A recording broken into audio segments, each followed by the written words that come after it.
Le design est très beau. On a vraiment une super impression de solidité quand on le tient. On a un nouvel écran absolument sublime,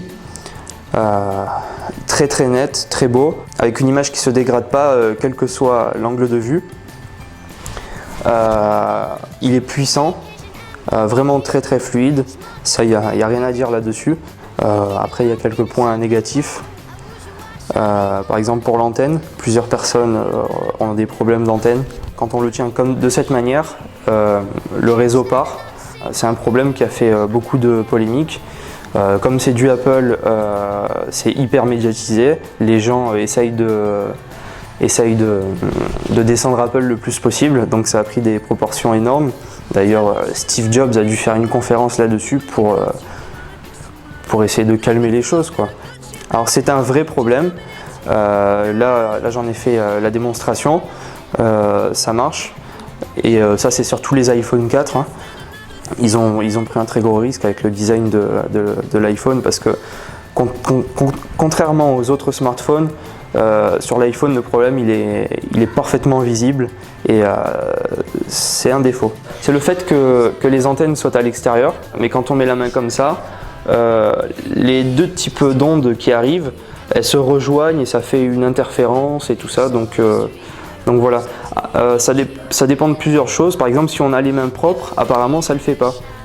Donc parmi les choses qui me gênent également sur ce nouvel iPhone, c'est qu'il y a eu d'autres problèmes. Par exemple le capteur de proximité, il y a des gens qui ont eu un bug avec ça.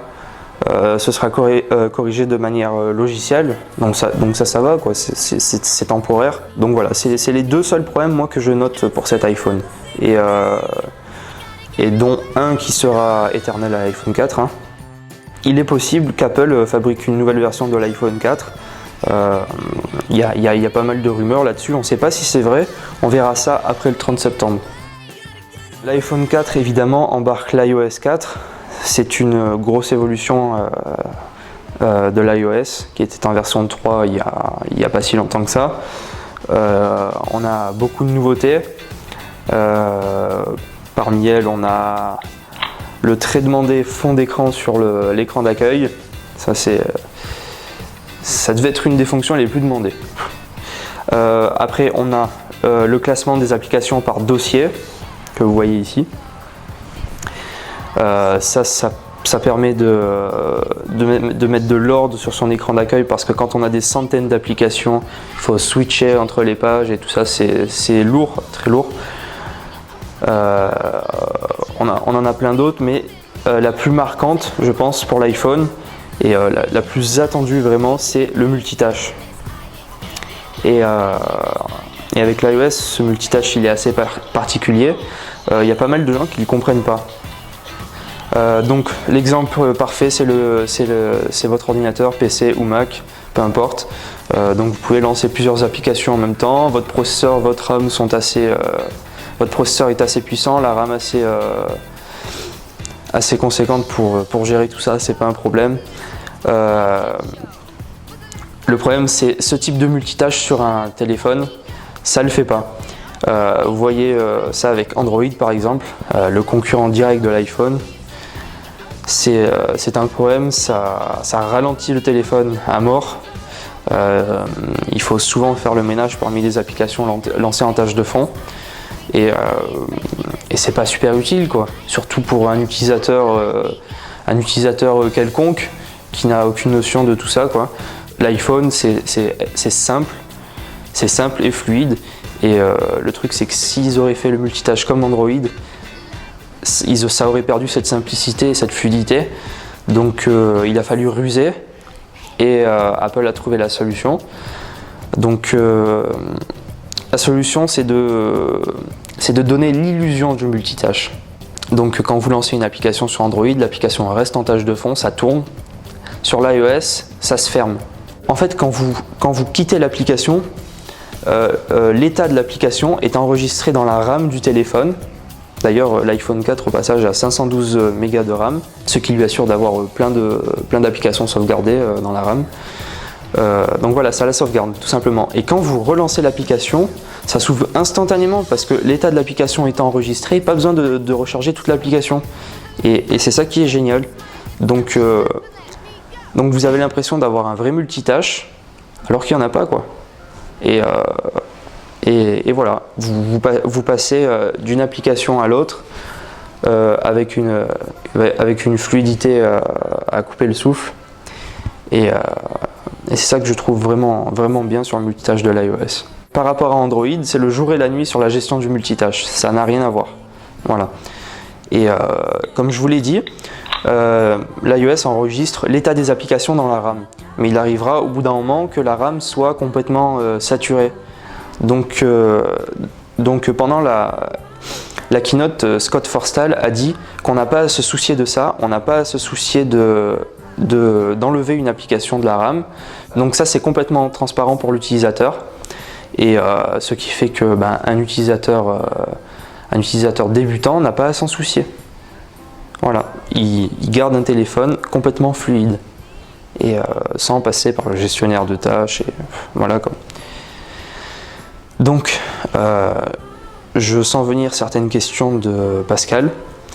Vous avez bien vu que par exemple, on va prendre une application bête, Skype, qui a été mise à jour très récemment. Ça supporte maintenant le multitâche de l'iOS. Donc ça utilise ce qu'on appelle le Fast App Switching. On sauvegarde l'état dans la RAM et on remet l'application telle qu'elle était instantanément.